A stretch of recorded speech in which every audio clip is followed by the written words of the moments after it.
కరుణా సింధో దీనబంధో జగత్పతే గోపేశ గోపికా కాంత రాధాకాంత నమోస్తుతే తప్త కాంచన గౌరాంగీ రాధే వృందావనేశ్వరి వృషభానుసుతే దేవి ప్రణమామి హరిప్రియే వాంఛాకల్పతరుభ్యశ్చ కృపా సింధుభ్య ఏవ చ పతితానాం పావనేభ్యో వైష్ణవేభ్యో నమో నమః నమో ఓం విష్ణుపాదాయ కృష్ణప్రేష్టాయ భూతలే శ్రీమతే భక్తివేదాంత స్వామిన్నితి నామినే నమస్తే సారస్వతే దేవే గౌరవాణి ప్రచారిణే నిర్విశేష శూన్యవాది పాశ్చాత్య దేశతారిణే శ్రీకృష్ణ చైతన్య ప్రభు నిత్యానంద శ్రీ అద్వైత గదాధర శ్రీవాసాది గౌరభక్త బృంద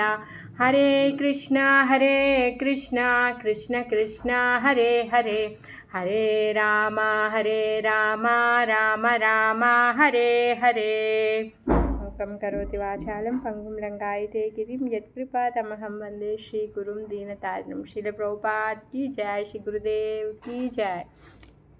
హరే కృష్ణ, అందరికీ స్వాగతం మన శ్రీకృష్ణ కథాసుధలోకి. ఈరోజు మనము ద్వారకాలోని కృష్ణుడి యొక్క భవనాల్లోకి నారదముని వెళ్తున్నారనమాట. కృష్ణుడు ద్వారకాలో ఏ విధంగా నివసిస్తున్నారు, తన యొక్క కార్యకలాపాలు ఏంటో అవన్నీ చూడడం కోసం నారదుల వారు వెళ్తారనమాట. ఆయన సందర్శించుకున్నటువంటి విషయాలే ఈరోజు మనము చెప్పుకోబోతున్నాం అన్నమాట. ఎప్పుడైతే కృష్ణుడి 16,000 మంది కన్యలతో పెళ్ళి అయిపోయిన తర్వాత నారదుల వారికి కోరిక వచ్చిందంట. ఎందుకంటే ఆ ద్వారకాలో కృష్ణుడు అనేకమైనటువంటి భవంతులను నిర్మించి తను ఒకే సమయంలో అంతమందితో అన్ని రాజభవనాల్లో అన్ని రూపాలు తీసుకొని తను అద్భుతమైన లీలల్ని చేస్తూ ఉన్నాడు. మరి ఆ అద్భుతమైన లీలల్ని దర్శనం చేసుకోవాలని నారదుల వారికి చాలా కుతూహలంగా ఉందన్నమాట. ఆయన చేసేటటువంటి అద్భుతమైన లీలల్ని దర్శనం చేసుకోవాలని చాలా కోరికతో తను ఏం చేస్తున్నాడు అంటే ద్వారకకి బయలుదేరాడు. ద్వారకకి వెళ్ళి నారదుడు ఏం చేస్తూ ఉంటాడు, ఎల్లప్పుడూ నారాయణుడి యొక్క కీర్తిని గానం చేస్తూ ఉంటాడు. ఎప్పుడు నారాయణ అనుకుంటూ నారాయణుడి యొక్క కీర్తిని కీర్తిస్తూ వెళ్తాడనమాట. నారద బజాయ వీణ ఏం చేస్తున్నాడు, వీణని మ్రోగిస్తూ రాధాకృష్ణుల యొక్క గుణగణాలని పాడుతూ ఉన్నాడనమాట. ఆ విధంగా భగవంతుడి యొక్క కీర్తన చేస్తూ తను ద్వారకాలోకి ప్రవేశించాడనమాట. ఆయన ద్వారకాలోకి వెళ్ళినప్పుడు ద్వారకా తను ఏ విధంగా దర్శనం చేసుకున్నారు, తన కళ్ళతో ఆ ద్వారకాలో ఉన్నటువంటి దృశ్యాలు ఏవైతే ఉన్నాయో ఆ దృశ్యాలన్నింటినీ కూడా ప్రచారం చేస్తూ ఉంటాడనమాట. సో అది ఇప్పుడు మనము దర్శనం చేసుకోబోతున్నాం. నారదుల వారి నుంచి ద్వారకా దర్శనం మనం ఈరోజు చేసుకుంటున్నాం. నారదుల వారు ఏదైతే ద్వారకా దృశ్యాన్ని దర్శనం చేసుకున్నారో ఆ దృశ్యమే మనం ఇప్పుడు దర్శనం చేసుకోబోతున్నాం. సో మనం అందరం కూడా ఇప్పుడు ద్వారకాకి వెళ్తున్నాం అనమాట నారదుల వారితో. ఎంత అదృష్టం కదా మంది, నారదుడితో సాక్షాత్ నారదుడితో ద్వారకా యాత్ర అవుతుంది మనది. సాక్షాత్ దేవదేవుడు అక్కడ విరాజమానుడై ఉన్నాడనమాట. సో ద్వారకాకి వెళ్తూ ఉంటే అక్కడ ఉపవనాలు, వనాలు, తర్వాత పరమ దివ్యంగా ఉన్నాయన్నమాట. మరి అవన్నీ కూడా ఎంత దివ్యంగా ఉన్నాయి అంటే ప్రతి చెట్టు కూడా పూలతో నిండిపోయి ఉందంట. ఆ పూల నుంచి వచ్చేటటువంటి వాసన పరమ అద్భుతంగా ఉందన్నమాట. అక్కడ ఉన్నటువంటి వృక్షాలకు ఉన్నటువంటి పండ్లు ఏవైతే ఉన్నాయో ఆ పండ్లు చాలా ఫలవంతంగా ఉన్నాయంట. అవి ఎంత ఫలవంతంగా ఉన్నాయంటే విరగ కాసాయి. ఆ పండ్ల యొక్క భారంతో ఆ చెట్లన్నీ కూడా వంగిపోయి ఉన్నాయన్నమాట.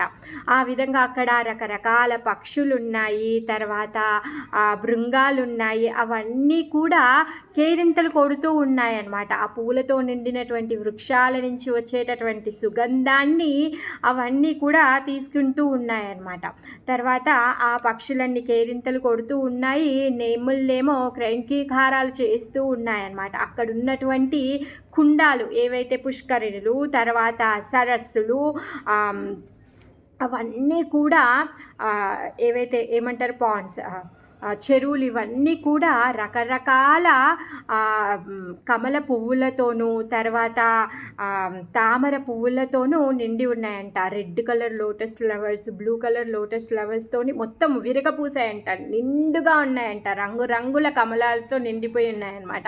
ఆ తటాల దగ్గర హంసలు తర్వాత కొంగలు అవి కూడా వాటి యొక్క ఉత్సాహాన్ని వాటి యొక్క ఉల్లాసాన్ని వ్యక్తపరుస్తూ అవి కూడా చాలా పరమ ఆనందంగా నృత్యం చేస్తూ ఉన్నాయన్నమాట. మరి మొత్తం నగరం ఆ విధంగా తను ఇప్పుడు ఏంటి గార్డెన్స్ని తర్వాత చెరువులని అక్కడ ఉన్నటువంటి లోటస్ పాండ్స్ని ఇవన్నింటినీ కూడా చూస్తూ వృక్షాలని అవన్నింటినీ చూస్తూ ఇప్పుడు నారదుల వారు ద్వారకా లోపలికి ప్రవేశింపబోతున్నారనమాట.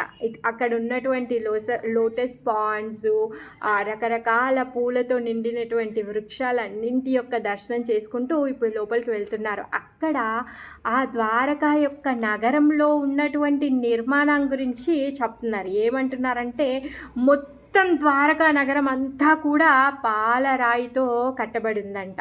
మరి అక్కడ ఎన్ని ఉన్నాయి ఇల్లులు అంటే కేవలము ఆ 16,108 భవనాలే కాదండి, మొత్తం నగరంలో 9 లక్షల రాజప్రసాదాలు ఉన్నాయంట, రాజభవనాలు 9 లక్షల రాజభవనాలు ఉన్నాయంట. ఆ మొత్తం అన్ని రాజభవనాలు కూడా స్తంభాలన్నీ కూడా స్పర్శ మనులతో ఉన్నాయి, తర్వాత మరకత మనులతో ఉన్నాయి, గోమతితో ఉన్నాయి, తర్వాత నీలపు రత్నాలతో ఉన్నాయన్నమాట. అక్కడ ఉన్నటువంటి భూమి కూడా అసలు ఈ రత్నాలన్నింటి యొక్క నీడ వాటి మీద పడి వెలుగుపడి భూమి తలతలా మెరుస్తూ ఉందన్నమాట. తర్వాత అక్కడ ఆ ద్వారకలో ఉన్నటువంటి వీధులు, సందులు, గొంతులు, తర్వాత చౌరస్తాలు ప్రతి ఒక్కటి కూడా పరమ అద్భుతమైనటువంటి శిల్ప కళా నైపుణ్యంతో ఉన్నాయన్నమాట. మొత్తం ద్వారక అంతా కూడా రాజభవనాలతో, దేవాలయాలతో, పెద్ద పెద్ద ఏమంటారు శిఖరాలతో పరమ అందంగా ఉందన్నమాట. మరి ద్వారక అంతా ఎలా ఉంది అంటే చాలా క్లీన్గా ఉంది. ఎలా అంటే అద్దంలాగా ఉంది. ఒక చిన్న చుక్క లాంటి ఏ కలుషితమైనది కానీ దుమ్ము ధూళి కానీ కూడా లేవన్నమాట. మొత్తం ద్వారకా నగరంలో ఉన్నటువంటి ఏవైతే ఈ బజార్లు రోడ్లు ఉన్నాయో ఆ 2 వైపులా కూడా వృక్షాలు, పెద్ద పెద్ద వృక్షాలు ఉన్నాయన్నమాట. ఆ వృక్షాలన్నింటికి కూడా మళ్ళీ పండ్లు పూలు అన్నీ కూడా విరగపోసాయి. ప్రతి ఒక్క భవనము, ప్రతి ఒక్క రాజప్రసాదము ముందు ఒక నెమలి, పక్షులు, ఇంటి ముందు కొన్ని పక్షులు, అలా లోపల వృక్షాలు ఇవన్నీ కూడా ఉన్నాయన్నమాట.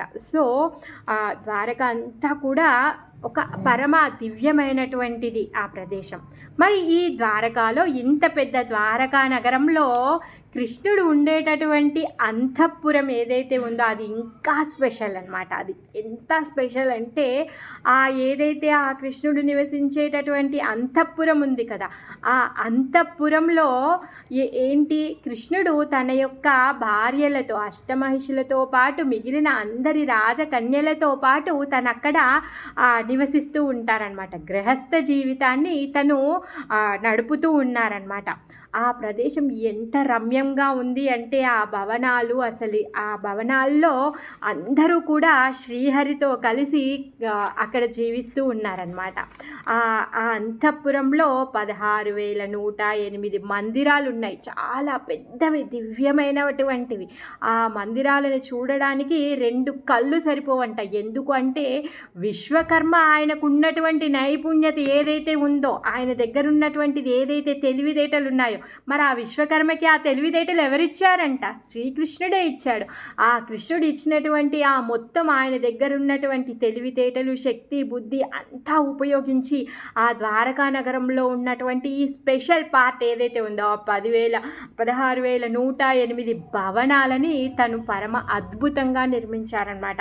అవన్నీ కూడా ఒక్కొక్కటి అసలు ఎంత దివ్యంగా ఉన్నాయి అంటే చూస్తే ఆ విశ్వకర్మ తన హృదయాన్ని అందులో పెట్టేశాడు అనిపిస్తుంది అనమాట. అలాంటి నైపుణ్యత ఆ భవనాల్లో కనిపిస్తూ ఉంటుందన్నమాట. మళ్ళీ అక్కడ వాళ్ళకి ఆ భవనం అంటే ఓన్లీ ఊరికే ఒక గేటు, తర్వాత ఒక భవనం ఉండడం కాదు. ఆ భవనాల్లో వాళ్ళకి మళ్ళీ గార్డెన్ ఉంటుంది. తర్వాత స్నానం చేయడానికి పాండ్స్ ఉంటాయి. కలువ పూలతో కూడినటువంటి లోటస్ పాండ్స్ ఉంటాయి. తర్వాత వాళ్ళకి అన్ని పక్షులుంటాయి. ప్రతి ఒక్కరి కూడా ఆ పరమ అన్నీ కూడా వాళ్ళ యొక్క భవనంలో ఉంటాయన్నమాట. సో, ఆ విధంగా నారదుల వారు ఈ ద్వారకాలోకి ప్రవేశించి, ఆ ద్వారకాలో నుంచి ఇప్పుడు తను ఒక భవనంలోనికి ప్రవేశించడానికి ప్రయత్నిస్తున్నారనమాట. మరి శ్రీకృష్ణుడు ఎప్పుడైతే తను ద్వారకాకి అంటే ఎప్పుడు కానీ శ్రీకృష్ణుడు ఏం చేస్తాడు అంటే తను ఎవరు అయినా సాధువులు కానీ, మహాత్ములు కానీ, బ్రాహ్మణులు కానీ వస్తే ఎవరు కూడా వాళ్ళని ఆపొద్దు. అలాంటి రూల్ పెట్టాడనమాట. ఎవరు కూడా ఎవరిని అడ్డగించరు. సో, ఎవరైనా కృష్ణుని దర్శనం చేసుకోవడానికి వస్తే వాళ్ళు నేరుగా రావచ్చు.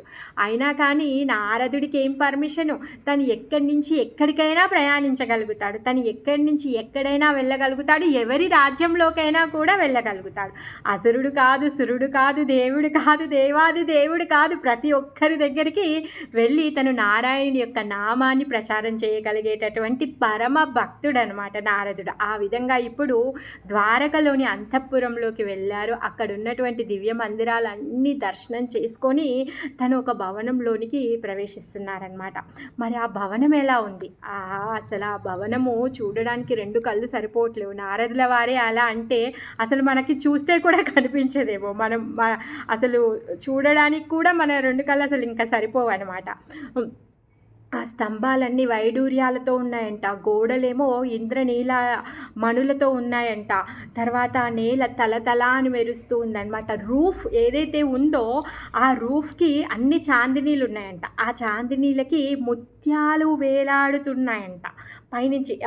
పైన మామూలుగా మనము ఇప్పుడేంటి బర్త్డే పార్టీస్ చేస్తూ ఉంటే బెలూన్స్ ఎగరేసి దానికి ఒక రిబ్బన్ వేలాడేస్తూ ఉన్నారు కదా, చూస్తూ ఉంటాం మనం.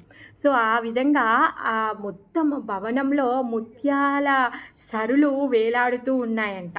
అలాంటి చంద్రికలని, ఆ ముత్యాలు పగడాలు వేలాడడము, మణులని, రత్నాలని, నీలమణులని, పచ్చలని, పొగడాలని వీటన్నింటినీ కూడా ఆ భవనంలో విశ్వకర్మ ఎక్కడ ఏది అమర్చితే ఆ వజ్ర వైడూర్యాలతో ఆ భవనాన్ని నిర్మించాడనమాట. అక్కడ మరి పోనీ ఆ భవనంలో ఉన్నటువంటి ఫర్నిచర్ ఎలా ఉంది అంటే అసలు ఏనుగు దంతాలతో చేశారంట ఫర్నిచర్. అక్కడ ఉన్నటువంటి చైర్స్ కానీ, టేబుల్స్ కానీ, బెడ్స్ కానీ, కాట్స్ కానీ ఏనుగు దంతాలతో చేసి మణులని, రత్నాలని, వజ్రాలని, వైడూర్యాలని దాంట్లో అమర్చారు, డిజైన్ చేశారంట. అలాంటి ఫర్నిచర్ ఉందన్నమాట. తర్వాత అక్కడ మరి ఆ భవనంలో అంట అందమైన స్త్రీలు ఉన్నారనమాట. మరి వాళ్ళందరూ ఎలా ఉన్నారు అంటే వాళ్ళు కూడా చాలా పరమ దివ్యమంగళంగా ఉన్నారనమాట. మంచి అందమైన వస్త్రాలు వేసుకున్నారు. వాళ్ళ మెడలో బంగారు ఆభరణాలు ఉన్నాయి. చాలా మంచిగా తయారైనటువంటి దాసీగణం ఉందంట. ఒక భవనంలో దాదాపు 1000 మంది దాసీగణం ఉందంట. ఇంకా ఆ భవనానికి ఉండేటటువంటి రక్షక భటులు ఎవరైతే ఉన్నారో వాళ్ళు కూడా కవచాన్ని, డాల్ని, ఖడ్గాన్ని, మంచి వస్త్రాలని, మంచి తలపాగని కట్టుకొని, బంగారు కుండలాలు చెవులకు పెట్టుకొని ఆ రత్నాలు వెలుగుతున్నటువంటి ఆ మందిరంలో వీళ్ళు రక్షక భటులుగా ఉన్నారనమాట. అసలు ఇంకా అలాంటి భవనంలో చీకటికి స్థలమే లేదు. వైకుంఠము, భగవంతుడు ఎక్కడుంటే అది వైకుంఠము. మరి వైకుంఠంలో చీకటి ఎలా ఉంటుంది? భగవంతుడి యొక్క అసలు ఏమంటాడు, నా ధామం ఏదైతే ఉందో అక్కడ సూర్యచంద్రులతో పని లేదు అని చెప్తాడు. మరి అలాంటి దివ్య మంగళ స్వరూపుడైనటువంటి సాక్షాత్ శ్రీహరి ఉన్నటువంటి ఆ స్థలం ఏమవుతుంది? వైకుంఠం అవుతుంది. వైకుంఠంలో అంధకారం ఎక్కడ ఉంటుంది? ఉండదు. సో, ఆ విధంగా అసలు ఆ భవనంలో చీకటికి తావే లేకుండా ఉందన్నమాట. మరి ఆ భవనంలో ఎవరున్నారు? ఇప్పుడు నారదుల వారు ప్రవేశించినటువంటి ఆ భవనం ఉంది కదా, ఆ భవనము రుక్మిణీదేవితో కృష్ణుడు ఉన్నటువంటి భవనం అన్నమాట. ఆ భవనంలో కృష్ణుడు మంచం మీద కూర్చొని ఉన్నాడు. రుక్మిణీదేవి బంగారు పిడికిలి కలిగి రత్నాలని పొదిగించబడినటువంటి చామరని తీసుకొని కృష్ణుడికి ఊపుతూ ఉంది. అంతమంది దాసీగణం ఉన్నా కానీ తను స్వయంగా భగవంతుడి యొక్క సేవ చేస్తూ ఉందన్నమాట. తను రుక్మిణీదేవి ఆ విధంగా తన భర్త కృష్ణుడికి తన సేవ చేస్తూ ఉంటే ఎదురుగా నుంచి నారదుల వారు వచ్చారనమాట. ఎప్పుడైతే నారదుల వారి యొక్క రాకని చూశాడో కృష్ణుడు ఆ మంచం మీద నుంచి తను దిగేసి లేచి నారదుల వారు రాగానే నారదుల వారి యొక్క పాదాలకి సాష్టాంగ ప్రణామం చేశారంట. చేసి నమస్కరించి ఆయనకి ఉచితాసనాన్ని ఇచ్చి, అంటే ఆయన యొక్క ఆసనాన్ని ఆయనకిచ్చి ఆయన యొక్క పాద ప్రక్షాళన చేసి ఆ నీటిని తలపైన చల్లుకున్నారనమాట. అసలు దేవాది దేవుడు శ్రీకృష్ణుడు అలా చేయడము నారదుల వారికి అది కొంచెం ఇబ్బందికరమైన విషయమే. కానీ నారదుల వారు ఏమీ అనలేదు కూడా. అక్కడ కృష్ణుడు తను కూడా ఏమి జంకించకుండానే ఆయన సాధారణమైనటువంటి గృహస్థుడు ఏ విధంగా అయితే బ్రాహ్మణులకి ఋషులకి భక్తులకి సేవ చేస్తారో ఆ విధంగానే కృష్ణుడు అలాంటి సేవని అక్కడ నారదుల వారికి ఇస్తున్నారనమాట. సో పాదాలను కడిగి తన తలపైన నీళ్లు చల్లుకున్నారు. తర్వాత శ్రీకృష్ణుడి యొక్క పాదాలను ఎవరెవరు పూజిస్తూ ఉంటారు? ఋషులు, మునులు, విద్వాంసులు, వీళ్ళందరూ కూడా భగవంతుడి యొక్క పాదాలను ఆరాధిస్తూ ఉంటాడు. బ్రాహ్మణ్య దేవుడైనటువంటి ఆ దేవాది దేవుడు స్వయంగా ఇప్పుడు నారదుడి యొక్క పాదాలను కడుగుతున్నాడు అనమాట. మరి అలాంటి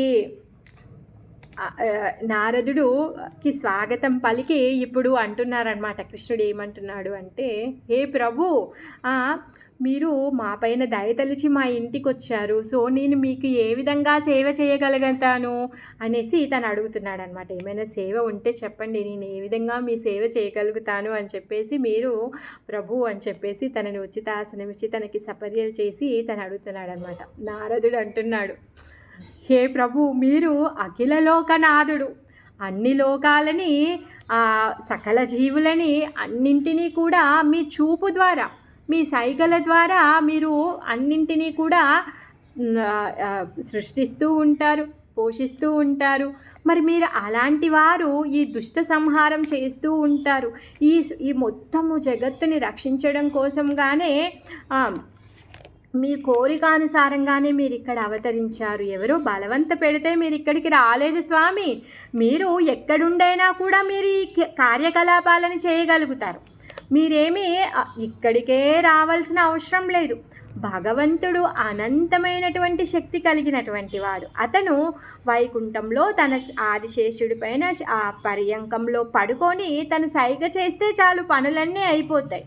మరి అలాంటి వాడు ఇక్కడికి ఈ భూలోకంలో ఎందుకు వచ్చి అవతరించాడు అంటే స్వతహాగా తను ఇష్టపడే తన ఇష్టానుసారంగానే తను ఇక్కడ అవతరించాడంట. సో నువ్వు నీ ఇష్టానుసారంగా ఇక్కడికి వచ్చావు. సో నీ కీర్తి ఏంటి అంటే సర్వత్రా కీర్తనీయమైంది. అంటే ఎల్లప్పుడూ ప్రతి చోట ఎక్కడైనా ప్రతి ఒక్కరు కూడా నిన్ను కీర్తించాలి. అలాంటి కీర్తి కలిగిన వాడివి. ఈ భక్తులకి మోక్షం ఇచ్చేవాడివి ఎవరు? నువ్వే. భక్తులందరూ ఏం చేస్తూ ఉన్నారు? మోక్షం కోసం అని చెప్పేసి నీ యొక్క పాద పద్మాలను ఆశ్రయిస్తూ ఉన్నారు. మరి అలాంటి వాళ్ళందరికీ కూడా మోక్ష ప్రదాతవి నీవే అనేసి అంటున్నారు. పోనీ నీ భక్తులు మాత్రమేనా అంటే ఏదో కృష్ణుడి గురించి తెలిసిన వాళ్ళు మాత్రమేనా నిన్ను పూజ చేస్తున్నారు అంటే అలా కాదే. బ్రహ్మాది రుద్ర దేవతలు, బ్రహ్మ, రుద్ర, ఇంద్ర, చంద్ర, తర్వాత సూర్య, ప్రతి ఒక్కరు కూడా ఏం చేస్తున్నారు అంట? దేవాది దేవుడి యొక్క పాద సేవని చేస్తూ ఉన్నారు. మరి అలాంటి దేవాది దేవుడివి నీవు అనేసి చెప్తున్నాడు. మీ యొక్క అనుగ్రహం కావాలి స్వామి, నాకు ఇంకేం అవసరము అనేసి అంటున్నాడు అనమాట. నువ్వు ఒక్కడివే బద్ధజీవులకి శరణ్యుడివి, ఇంకెవరు కూడా లేరు. ఎందుకంటే భగవంతుడు భగవద్గీతలో ఏం చెప్తున్నారు? ఎవరైతే నాకు పూర్తి శరణాగతి పొందుతారో అన్ని ధర్మాలని వదిలిపెట్టి నన్ను శరణాగతి పొందిన వాళ్ళకి నేను రక్షిస్తాను, వాళ్ళ పాపాలను తొలగిస్తాను, వాళ్ళకు మోక్షాన్ని ఇచ్చేవాడిని నేనే అని చెప్తున్నాడు. ఆ విధంగా జీవులందరూ కూడా శరణాగతి పొందాల్సినటువంటి వాడివి నీవే. అలాంటి వాడివి, అందరికీ మోక్షాన్ని ఇచ్చేటువంటి వాడివి. నువ్వు నన్ను అనుగ్రహించావు, నేను ఎంత అదృష్టవంతుడిని స్వామి, నాకు ఇంకేమి కావాలి అనేసి నారదుల వారు అడుగుతున్నారనమాట. ఇంకేం అడుగుతున్నారంటే ఒక్క క్షణము కూడా నీ చరణార విందాలని వదలకుండా నేను ఎప్పుడు కూడా మీ యొక్క పాద పద్మాలని వదిలిపెట్టొద్దు, ఒక్క క్షణము కూడా నేను మీ పాద పద్మాలని తలచకుండా ఉండొద్దు, మీ పాద పద్మాలను పట్టుకొని ఉండాలి, అలాంటి అనుగ్రహాన్ని ఇవ్వండి స్వామి అనేసి అంటున్నాడు. ఇంకా ఎప్పుడు నా స్మృతిలో నేను ఎప్పుడు కూడా మిమ్మల్ని నిలుపుకోవాలి, అలాంటి శక్తిని నాకు ఇవ్వు స్వామి అని చెప్పేసి నారదుల వారు కృష్ణుడిని ప్రార్థిస్తూ ఉన్నారనమాట. సో కృష్ణుడు ఆయనకి ఆశీర్వాదాన్ని ఇచ్చిన తర్వాత కృష్ణుడి దగ్గర సపర్యలన్నీ తీసుకున్నాడు. ఆయన అనుకున్నటువంటి ఏదైతే తన కోరిక అది కూడా నెరవేర్చుకున్నారు. ఆల్రెడీ పరమ భక్తుడైనటువంటి నారదుడు తను ఏం చేస్తూ ఉన్నాడు, అనుక్షణం ప్రతిక్షణం ప్రతి చోట ప్రతి లోకానికి వెళ్ళి భగవంతుడి యొక్క నామాన్ని ప్రచారం చేస్తూ ఉన్నాడు. తను అంత గొప్ప భక్తుడు కూడా మళ్ళీ భగవంతుడి దగ్గరికి వెళ్ళి ఏం అడుగుతున్నాడు, నీ యొక్క అనుగ్రహం కావాలి. ఏంటంట అనుగ్రహము, నీ పాద పద్మాలని నేనెప్పుడు వదలొద్దు, నీ యొక్క నామ స్మృతి నేనెప్పుడూ కూడా ఆగొద్దు, నేను ఎప్పుడూ కూడా నేను మిమ్మల్ని తలుస్తూనే ఉండాలి అని చెప్పేసి నారదుల వారు వేడుకుంటూ ఉన్నారనమాట. అంటే భగవంతుడు తను చేసేటటువంటి లీలల ద్వారా, తన భక్తుల ద్వారా, తన కార్యాల ద్వారా మనకి నేర్పిస్తూ ఉన్నారనమాట.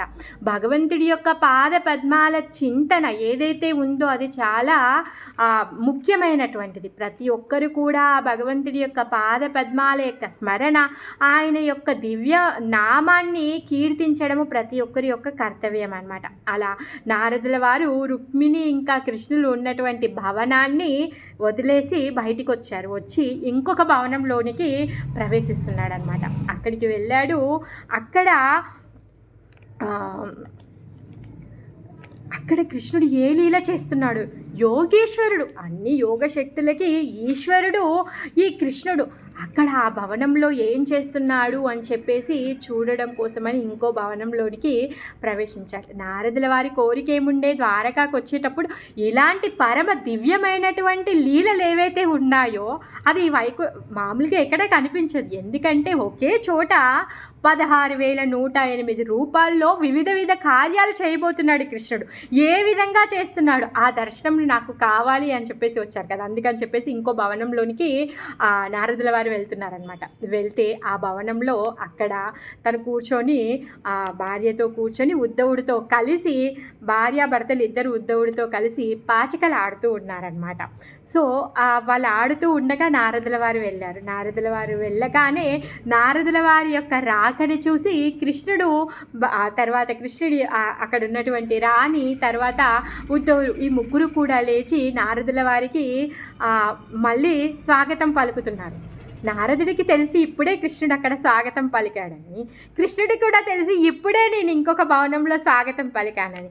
అయినా కానీ మళ్ళీ కూడా ఈ భవనంలో ఇప్పుడే నారదుల వారిని చూసినట్టుగా, ఇప్పుడే నారదుల వారు వచ్చారన్నట్టుగా కృష్ణుడు లేచి మళ్ళీ నారదుల వారికి దండ ప్రణామాలు చేశారంట. చేసి ఆయనకి ఉచితాసనాన్ని ఇచ్చారు, ఆయన పాద ప్రక్షాళన చేశారు, ఆ నీటిని తల మీద చల్లుకున్నారు.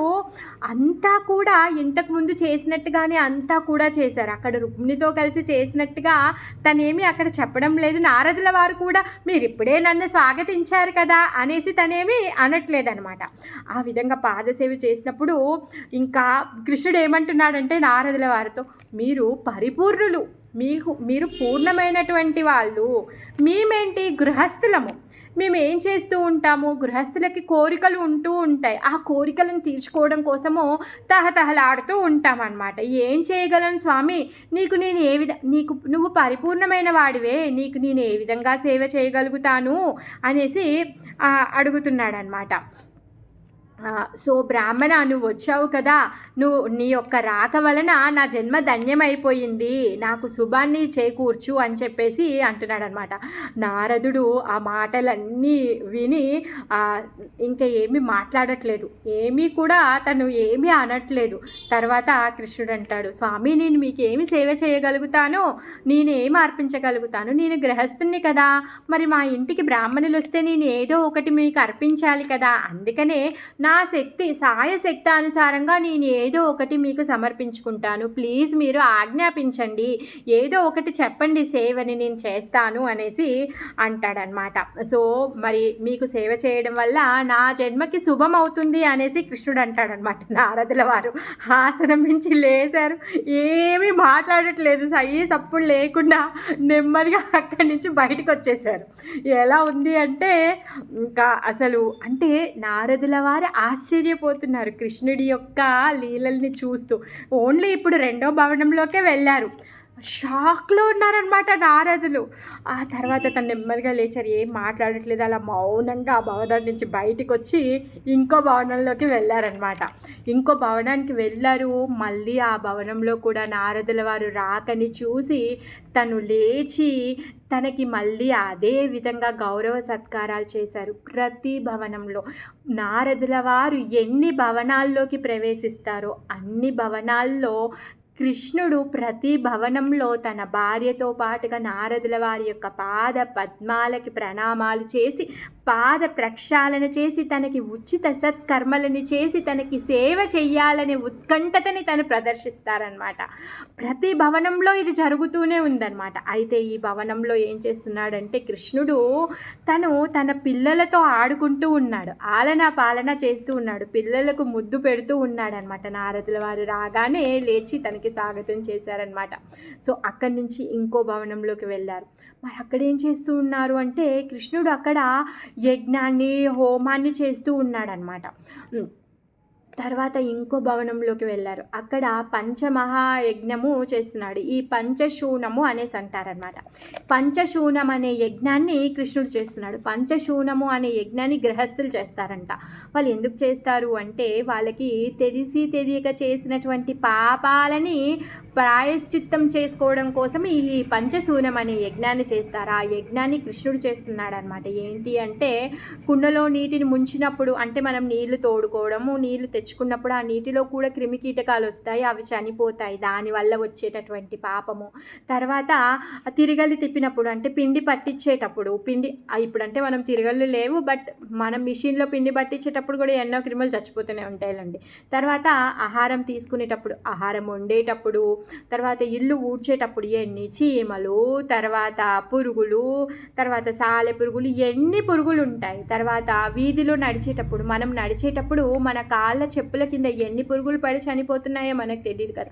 అలా చూస్తే ఎన్నో మనం చేసే కార్యాల్లో ఎన్నో జీవులు చనిపోతూనే ఉంటాయి. మరి వీటన్నింటి వల్ల పొందేటటువంటి పాపం ఏదైతే ఉందో, తెలియక చేసేటప్పుడు వచ్చేటటువంటి పాపాలు ఏవైతే ఉన్నాయో, ఈ పాపాలన్నింటికి పాప పరిష్కారంగా ఈ పంచశూనం అనే యజ్ఞం చేస్తారనమాట. ఆ పంచశూనం అనే యజ్ఞాన్ని కృష్ణుడు నిర్వర్తిస్తూ ఉన్నాడనమాట. ఆ జీవహింస పాపానికి ప్రతిఫలంగా చేస్తూ ఉన్నారు. మరి మనం కలియుగంలో ఉన్నాం కదండి, మనం గృహస్థులం కదా, మనం ఎలా చేస్తాం ఈ యజ్ఞాన్ని అంటే మనం చేయాల్సినటువంటి యజ్ఞం ఒక్కటే, హరినామ యజ్ఞం.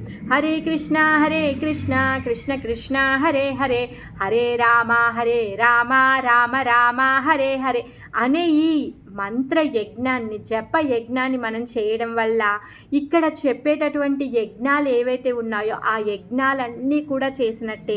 ఆ యజ్ఞాలకు వచ్చేటటువంటి ఫలితం ఏదైతే ఉందో మనం ఆ అన్ని ఫలితాలను కూడా మనం పొందుతామన్నమాట. అందుకే భగవంతుడు ఏమన్నాడు, సర్వధర్మాన్ పరిత్యజ్య, మీరు ఇంకేమి చేయాల్సింది లేదు, మీరు నా యొక్క శరణాగతి పొందండి. ఏంటి మరి శరణాగతి పొంది ఏం చేయాలి అంటే భగవంతుడి యొక్క నామజపం చేయాలి. హరే కృష్ణ కృష్ణ కృష్ణ హరే హరే, హరే రామ రామ రామ హరే హరే. చాలా సులభమైనటువంటి పద్ధతిని భగవంతుడు మనకిచ్చాడు. మనం బద్ధకస్తులము, మందబుద్ధులము, ఆయుష్ తక్కువ, అదృష్టం తక్కువ, అందుకనే మనం ఏంటి పెద్దవి చెయ్యలేము. అందుకోసంగానే భగవంతుడు ఈ హరినామ మంత్ర జపాన్ని మనకిచ్చారనమాట. ఆ విధంగా కృష్ణుడు ఒక భవనంలో తను ఈ పంచశూన్య యజ్ఞం చేస్తున్నారు. నారదుల వారు ఇంకో భవనంలోనికి ప్రవేశించారు. అక్కడ బ్రాహ్మణ భోజనం పెడుతూ ఉన్నారనమాట. ఏంటి అంటే ఈ యజ్ఞ హోమాలు చేసిన తర్వాత చివరికి బ్రాహ్మణులకి భోజనం పెడతారు కదా, ఆ తర్పణం చేయడం, ఆ బ్రాహ్మణులకి భోజనం పెట్టి తను వాళ్ళ యొక్క ఉచిష్టాన్ని స్వీకరిస్తారనమాట. ఆ విధంగా ఇంకొక భవనంలోనికి నారదుల వారు ప్రవేశించారు. అక్కడ కృష్ణుడు గాయత్రి మంత్రాన్ని చేస్తున్నాడు. ఇంకొక భవనంలోనికి నారదుల వారు ప్రవేశించారు. అక్కడ ఏం చేస్తున్నారు అంటే కత్తిని ఢాలుని పట్టుకొని తను యుద్ధాన్ని ప్రాక్టీస్ చేస్తూ ఉన్నారనమాట. ఖడ్గ యుద్ధాన్ని ప్రాక్టీస్ చేస్తున్నారు. ఇంకొక భవనంలోకి వెళ్ళారు. అక్కడ గుర్రము హార్స్ రైడింగ్ చేస్తున్నారు. ఇంకొక దగ్గర గజం పైన తను సవారీ చేస్తున్నారు. గజ సవారీ చేస్తూ ఉన్నారనమాట. ఇంకొక భవనంలోనికి ప్రవేశించారు. అక్కడ రథం మీద తను పర్యటిస్తూ ఉన్నారనమాట.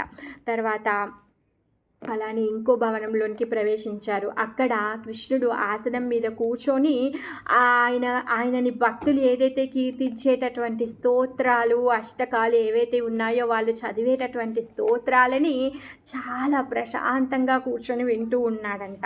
తర్వాత ఇంకొక భవనంలోనికి ప్రవేశించాడు. అక్కడ ఏం చేస్తూ ఉన్నాడంటే ఉద్ధవుడు తర్వాత ఇతర మంత్రులందరితో కలిసి రాజ్యంలో జరిగేటటువంటి కార్యకలాపాల గురించి జరగబోయేటటువంటి ప్రతిక్రియల గురించి ఆలోచిస్తూ మాట్లాడుతూ ఉన్నారనమాట. తర్వాత ఇంకొక భవనంలోనికి ప్రవేశిస్తూ ఉంటారు. అక్కడ ఏంటి అంటే బంగారు ఆభరణాలతో అలంకరించబడినటువంటి ఆవులని బ్రాహ్మణులకి దానంగా ఇస్తూ ఉన్నారనమాట. తర్వాత ఇంకొక భవనంలోనికి ప్రవేశించారు. అక్కడ కృష్ణుడు పురాణ శ్రవణాన్ని చేస్తున్నాడు. అక్కడ పురాణ గాథలు వల్లించబడుతూ ఉన్నాయి. అక్కడ ఉన్నటువంటి పురోహితులు బ్రాహ్మణులు పాడుతూ ఉంటే తను పురాణ శ్రవణం చేస్తూ ఉన్నారనమాట. ఇంకొక భవనంలోనికి ప్రవేశించారు. అక్కడ భార్యతో జోక్స్ వేస్తూ ఆమె యొక్క సాంగత్యాన్ని అనుభవిస్తూ ఉన్నాడనమాట. తర్వాత ఇంకొక భవనంలోనికి ప్రవేశించాడు. అక్కడ భార్యతో కలిసి ధర్మ కార్యాల గురించి తను చర్చిస్తూ ఉన్నాడనమాట. తర్వాత ఇంకొక భవనంలోనికి ప్రవేశించాడు. అక్కడ ఇంటి ఖర్చులు లెక్కేస్తున్నాడు. ధనం ఏ విధంగా సంపాదించాలి, ఎలా ఖర్చు అవుతుంది. కృష్ణుడి యొక్క ఇంటి బడ్జెట్ ఎవరైనా వేయగలుగుతామో ఒక ఇల్లు నడిపించడానికే మనం జీవితం అంతా సంగనాగిపోతుంది, పనిచేస్తూ ఉన్నాం. భగవంతుడు అక్కడ 16,108 భార్యలతో బడ్జెట్ లెక్కేస్తున్నారు. సహస్ర లక్ష్ములు ఆయన సేవలో ఉంటారు, ఆయన లెక్కేస్తున్నారు. తర్వాత ఈ విధంగా ప్రతి భవనంలో తను ఏదో ఒక కార్యకలాపాన్ని చేస్తూ ఉన్నారనమాట. ఒక భవనంలో కూర్చొని తను ఏకాంతంగా కూర్చొని ధ్యానం చేస్తూ ఉన్నారనమాట. ఎక్కడ ధ్యానం చేస్తున్నారో ఆయన పైన ఆయనే ధ్యానం చేసుకుంటూ ఉన్నారు. ఇంకొక భవనంలో గురువులకి సేవ చేస్తూ ఉన్నారు. వారికి కావలసిన వస్తువులను సమకూర్చి వాళ్ళకి సపర్యలు చేస్తూ ఉన్నారనమాట. ఇంకొక భవనంలో యుద్ధ సన్నాహాలు చేస్తూ ఉన్నారు. యుద్ధాలు సంభవిస్తూ ఉంటాయి. ఎంతోమంది రాజులు అటాక్ చేస్తూ ఉంటారు, అసురులు అటాక్ చేస్తూ ఉంటారు. వాళ్ళందరినీ ఏ విధంగా ఎదుర్కోవాలి దాని గురించి డిస్కషన్ చేస్తూ ఉన్నారు. ఇంకొక భవనంలో ఏ విధంగా సంధి చేసుకోవాలి, ఏదో రాజుతో సంధి కార్యకలాపాలు చేస్తూ ఉన్నారు. ఇంకొక భవనంలో కృష్ణ బలరాములు ఇద్దరూ కూర్చొని ఏదైతే సాధువులు ఉన్నారో ఈ సాధువులందరికీ ఏ విధంగా రక్షణ కలిగించాలి, సాధువులందరికీ ఏ విధంగా మంగళం చేకూర్చాలి అని చెప్పేసి వాళ్ళిద్దరూ కలిసి డిస్కస్ చేస్తూ ఉన్నారనమాట. ఇంకొక భవనంలో కృష్ణుడు పుత్రికల యొక్క వివాహాన్ని చేస్తూ ఉన్నాడనమాట. మరి ఇంకొక దగ్గర కూతురికి పెళ్లి చేసి అల్లుడికి ఇచ్చి కూతురిని సాగనంపుతూ ఉంటాడనమాట. సాగనంపి మళ్ళీ పండగ చేద్దాము అని చెప్పేసి మళ్ళీ కూతుర్ని అల్లుడిని మళ్ళీ ఇంటికి తీసుకొని వచ్చేస్తాడంట. ఆ విధంగా కృష్ణుడు చేసేటటువంటి కార్యకలాపాలు, ఈ ఊరేగింపులు ఇవన్నిటిని చూసి ఆ ద్వారకా నగరంలో ఉన్న వాళ్ళందరూ కూడా షాక్ తినేవాళ్ళు అనమాట. ఇప్పుడే వీడుకోలు చెప్పాడు, మళ్ళీ అప్పుడే తీసుకొచ్చుకొని ఇంట్లో పెట్టుకుంటున్నాడు అని చెప్పేసి వాళ్ళందరూ షాక్ తినేవాళ్ళు అనమాట. ఇంకొక భవనంలో అందరూ ప్రతి ఒక్క దేవత కూడా ఇప్పుడే చెప్పాను కదా, ఇంద్ర, చంద్ర, బ్రహ్మ, రుద్ర ప్రతి ఒక్కరు కూడా భగవంతుడి యొక్క పాద సేవలో ఉంటారు. భగవంతుని ధ్యానిస్తూ ఉంటారు, భగవంతుడి కోసం యజ్ఞాలు చేస్తూ ఉంటారు, తపస్సు చేస్తూ ఉంటారు, ధ్యానం చేస్తూ ఉంటారు. మరి అలాంటి యోగీశ్వరుడైన దేవాది దేవుడైన శ్రీకృష్ణుడు ఏం చేస్తూ ఉన్నాడంటే, ఆయన ఒక భవనంలో కూర్చొని దేవతా యజ్ఞాలను కూడా చేస్తూ ఉన్నాడనమాట.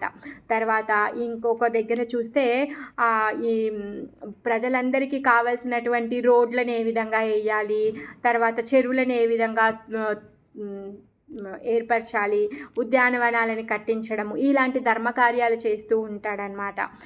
ఇంకొక దగ్గర చూస్తే కృష్ణుడు వేటకు వెళ్ళాడు, వేటాడుతూ ఉన్నాడు. ఇంకొక దగ్గర చూస్తే ఈ సింధు దేశ అశ్వాన్ని అంటే సింధు దేశపు గుర్రాన్ని ఎక్కి తను చేసేటటువంటి ఏదైతే యజ్ఞాలు ఉన్నాయో ఆ యజ్ఞానికి ఇచ్చేటటువంటి బలి తను చేస్తూ ఉన్నాడనమాట.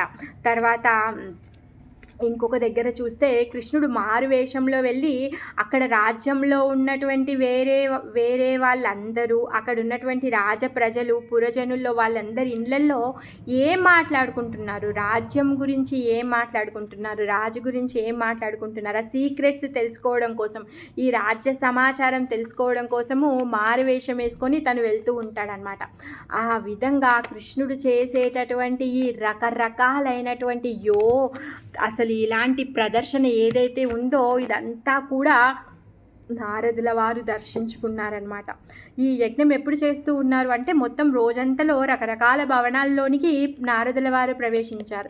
తెల్లవారుజామున యజ్ఞం చేయడము, బ్రేక్ఫాస్టు బ్రాహ్మణులకు పెట్టడము, తర్వాత వాళ్ళ ఉచ్చిష్టాన్ని తిని లంచ్గా స్వీకరించడము, గోదానం ఏమో మార్నింగ్ చేయడము, తర్వాత ఇతిహాస పురాణ శ్రవణం ఏదైతే చేస్తున్నాడో అది మధ్యాహ్న సమయము శయనించడం, రాత్రి సమయము తర్వాత గాయత్రి మంత్రం చేసుకుంటూ ఉన్నాడు అది ఈవినింగ్లో, తర్వాత భార్యలతో కలిసి సంభాషించడం అది రాత్రి సమయంలో, ఈ ధర్మార్థ కామాలు రాత్రి పవుల్లో చేస్తూ ఉన్నాడు, ధ్యానమేమో బ్రహ్మ ముహూర్తంలో చేస్తూ ఉన్నాడు. అంటే ఈ రకరకాలుగా నారదుడు చూసినటువంటి పనులన్నీ రకరకాల సమయాల్లో జరిగాయి అని చెప్పేసి ఆచార్యులు చెప్తూ ఉన్నారనమాట. నారదుడు ఈ విధంగా అసలు మారువేషంలో ఆయన వేసే వేషాలకి మళ్ళీ మారు వేషమా, ఇన్ని రూపాల్లో వచ్చి ఇన్ని రకాల కార్యాలు చేస్తూ ఉన్నాడు.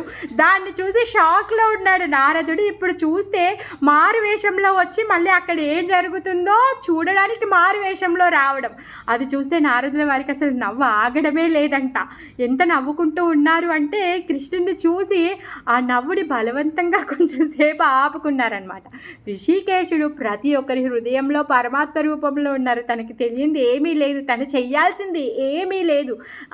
అలాంటి తను చేసేటటువంటి కార్యకలాపాలని ఇవంతా ఈ మారువేషాన్ని చూసి నారదుడు నవ్వుతూ ఉన్నాడు.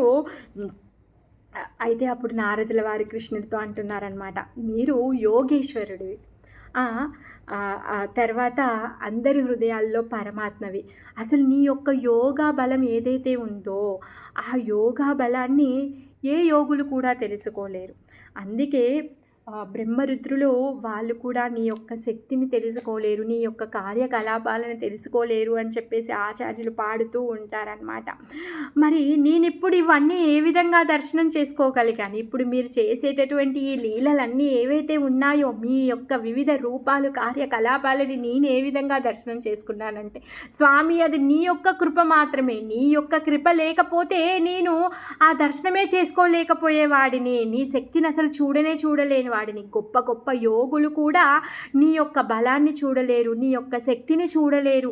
కానీ నేను మీ యొక్క ఈ శక్తిని, మీ యొక్క యోగ బలాన్ని, మీరు చేసేటటువంటి రకరకాల కార్యకలాపాలని నేను చూడగలిగాను మీ యొక్క కృప ద్వారానే అనేసి తను చెప్తున్నాడు. ఏమంటున్నాడంటే కేవలం మీ యొక్క పాద సేవ వలన మాత్రమే నేను ఇప్పుడు మీ యొక్క శక్తిని చూడగలిగాను అనేసి అంటున్నాడనమాట.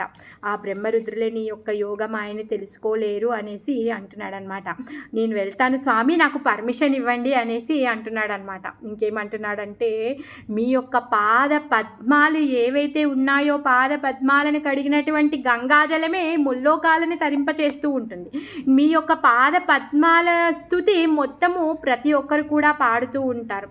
అందుకే ఇప్పుడు మీరు చేసినటువంటి ఈ దివ్యమైన అద్భుతమైన లీలలు ఏవైతే ఉన్నాయో వాటిని నేను ఇప్పుడు ప్రతి భువన భాండంలో ప్రతి లోకంలో కూడా నేను గొంతెత్తి పాడాలి, అన్ని లోకాలని నేను తిరిగి మీ యొక్క లీలా ప్రచారం నేను చెయ్యాలి అని చెప్పేసి కృష్ణుడి దగ్గర తను పర్మిషన్ తీసుకొని తను అక్కడి నుంచి బయలుదేరడానికి సన్నద్ధుడవుతాడనమాట. అప్పుడు కృష్ణుడు ఏమంటాడంటే, ఇదిగో నారద, నువ్వు షాక్ తినకు. ఎందుకంటే ఆయన ఇంకా షాక్లో ఉన్నారనమాట. తను ఏమంటున్నాడు అంటే, నేను ధర్మాన్ని ఉపదేశించడం కోసం కానీ ఈ విధంగా అవతారం తీసుకుంటూ ఉంటాను.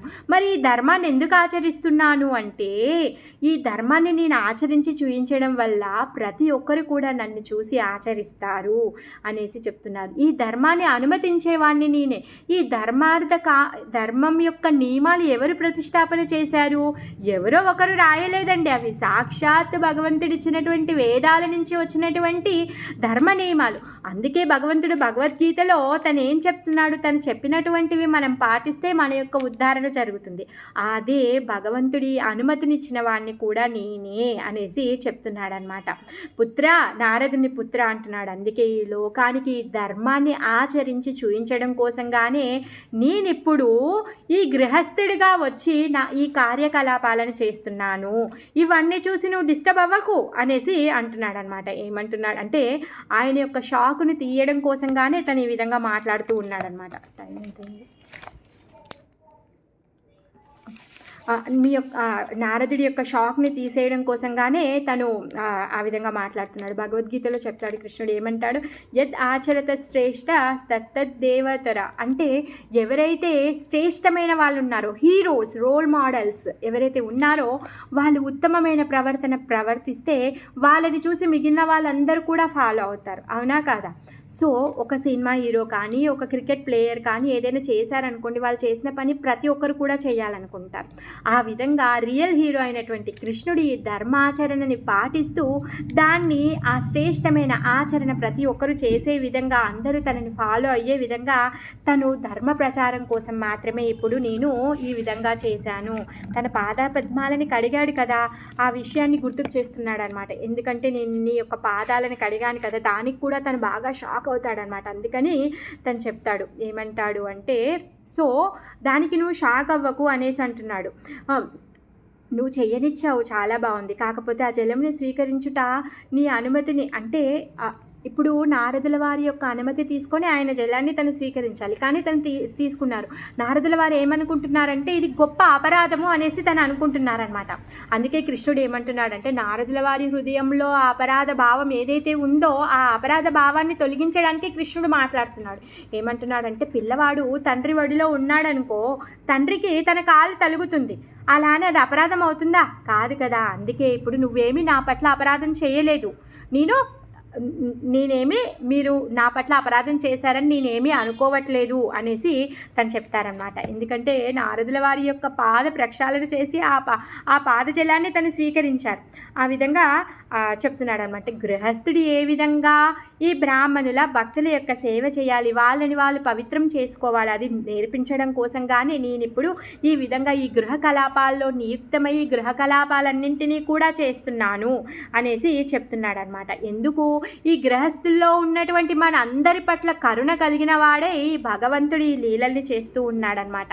అందుకే మనము కూడా ఈ భగవంతుణ్ణి అనుసరించాలి, తనని ఆయన నడిచినటువంటి దారిలో మనం నడవాలి అన్నమాట.